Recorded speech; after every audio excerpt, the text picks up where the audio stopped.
ఏపీకి మరో తుఫాన్ ముంచుకొస్తోంది. రాగల 24 గంటల్లో బంగాళాఖాతంలో అల్పపీడనం ఏర్పడే అవకాశం ఉందని వాతావరణ శాఖ తెలిపింది. 24న వాయుగుండంగా ఇది 26కు తుఫాన్గా బలపడే ఛాన్స్ కూడా ఉందని పేర్కొంది. ఇవాళ నుంచి వారం రోజుల పాటు రాయలసీమ, దక్షిణ కోస్తాలో భారీ వర్షాలు, ఉత్తర కోస్తా జిల్లాల్లో ఓ మోస్తరు వానలు కురుస్తాయని విపత్తుల నిర్వహణ సంస్థ తెలిపింది. తీరం వెంబడి ఈదురుగాలులు కొనసాగనున్నాయి. 26 నుంచి ఏపీపై అధిక ప్రభావం ఉండే అవకాశం ఉన్నట్టుగా పేర్కొంది. రైట్, వెదర్ అప్డేట్స్ మా కరెస్పాండెంట్ అనిల్ అడిగి తెలుసుకునే ప్రయత్నం చేద్దాం. అనిల్, చెప్పండి, ఇంకా ఏం చెప్తున్నారు వాతావరణ శాఖ అధికారులు?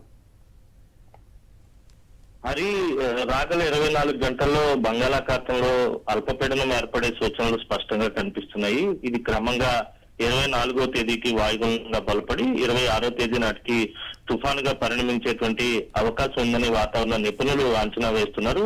రేపటి నుంచి ఏపీ వ్యాప్తంగా ఉన్నటువంటి ఇటు దక్షిణ కోస్తా, రాయలసీమ, ఉత్తర కోస్తా జిల్లాల్లో వర్షాలు పడేటువంటి అవకాశం ఉంటుంది. ముఖ్యంగా దక్షిణ కోస్తా జిల్లాలైనటువంటి ప్రకాశం, నెల్లూరు, తిరుపతితో పాటు రాయలసీమ జిల్లాలైనటువంటి వైఎస్ఆర్ కడప, అనంతపురం, కర్నూలు అన్ని జిల్లాల్లో కూడా దాదాపుగా 1-2 చోట్ల భారీ వర్షపాతం నమోదయ్యేటువంటి అవకాశం ఉంటుంది. అయితే అల్పపీడనం బలపడే కొద్దీ దాని ప్రభావం తమిళనాడుతో పాటు ఏపీలో ఉన్నటువంటి దక్షిణ కోస్తా, రాయలసీమ జిల్లాలపై అధికంగా ఉండేటువంటి అవకాశం ఉంటుంది.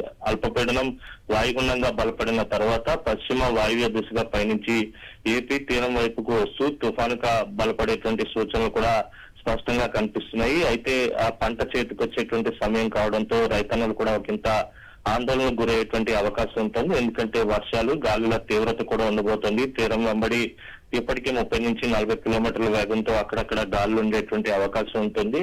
వాయుగుండంగా బలపడిన తర్వాత గాలుల తీవ్రత పెరగనుంది. అలాగే అతి భారీ వర్షాలు చాలా ప్రాంతాల్లో ఉండేటువంటి సూచనలు కూడా కనిపిస్తున్నాయి. కనుక ప్రజలతో పాటు రైతులు అప్రమత్తంగా ఉండాలని ఐఎండీ ఇప్పటికే సూచనలు కూడా జారీ చేసినటువంటి పరిస్థితి కనిపిస్తుంది. మొత్తంగా చూస్తే అల్పపీడనం ఏర్పడి ఆ క్రమంగా తుఫానుగా బలపడేటువంటి సూచనలు ఉన్నాయి. ఈ నెల 30వ తేదీ వరకు కూడా ఏపీ వ్యాప్తంగా భారీ వర్షాలు కురిసేటువంటి అవకాశం కనిపిస్తోంది.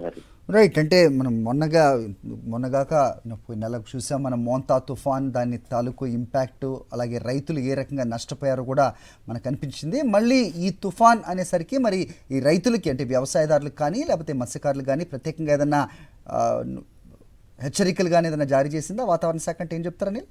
వాతావరణ శాఖ ఇప్పటికే పలు సూచనలు చేసింది. పంటల పట్ల జాగ్రత్తలు తీసుకోవాలని, అలాగే తీర ప్రాంత ప్రజలతో పాటు మత్స్యకారులు కూడా అప్రమత్తంగా ఉండాలని క్రమంగా సూచనలు జారీ చేస్తూ వస్తుంది. ఎందుకంటే రానున్నటువంటి 24 గంటల్లో అల్పపీడనం ఏర్పడిన తర్వాత అది క్రమంగా బలపడేటువంటి క్రమంలో మళ్ళీ హెచ్చరికలు, సూచనలు కూడా పెరిగేటువంటి అవకాశం ఉంటుంది. ఇప్పటికే మోంతా తుఫాను ప్రభావంతో కోస్తా తీరం వెంబడి ఉన్నటువంటి అన్ని జిల్లాల్లో దాదాపుగా పంట పూర్తిగా నష్టపోయినటువంటి పరిస్థితి. ముందస్తు ప్రణాళిక చేసుకోవాలని ఇప్పటికే వాతావరణ శాఖ సూచించింది. ప్రభుత్వ పెద్దలు గాని, అధికారులు గాని ఏ మేరకు ముందస్తు ప్రణాళిక చేస్తారనేది చూడాల్సి ఉంది. మోంతా తుఫాను ప్రభావం పెద్ద ఎత్తున రాష్ట్రంపై పడింది. వర్షాల తీవ్రత కావచ్చు, గాలుల తీవ్రతతో పంట నష్టపోయినటువంటి రైతులు ఇప్పటికే ఆందోళనలో ఉన్నారు. మరో తుఫాను వస్తే కనుక దాని ప్రభావం అధికంగా ఉండేటువంటి. రైట్ అనిల్. సాక్షి టీవీ ప్రసారాలను నిలిపివేయడం చట్టరీత్యా నేరం. సాక్షి టీవీ ప్రసారాల కోసం మీ స్థానిక కేబుల్ ఆపరేటర్ని వెంటనే సంప్రదించండి. డిటిహెచ్లో, ఇంటర్నెట్లో కూడా సాక్షి టీవీ ప్రసారాలను వీక్షించవచ్చు.